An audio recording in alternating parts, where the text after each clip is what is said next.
నిజంగా ఎప్పుడు సంతోషంగా ఉంటుందో మీకు తెలుసా?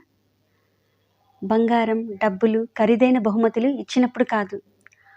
ఆమెను అర్థం చేసుకున్నప్పుడు, ఆమె మాటలకు విలువ ఇచ్చినప్పుడు, ఆమె చేసిన చిన్న చిన్న పనులను ప్రశంసించినప్పుడు, ఆమెను గౌరవించినప్పుడు, ఆమె తనకు నచ్చిన పనిలో తను చేసుకునే స్వేచ్ఛ ఇచ్చినప్పుడు, ఆమె హృదయం సంతోషంతో వెల్లివిరుస్తుంది. ఆమె ముఖంలో ఆనందం తాండవిస్తుంది. మహిళలు సంతోషంగా ఉండాలి అంటే పెద్ద పెద్ద బహుమతులు అవసరం లేదు ఫ్రెండ్స్. వాళ్ళకి గౌరవము, ప్రేమ అర్థం చేసుకుంటే చాలు.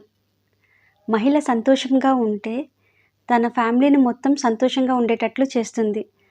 అంతేకాకుండా తన చుట్టూ ఉన్న సమాజాన్ని కూడా సంతోషపరుస్తుంది. Respect women's soul. You should create true happiness. Thank you.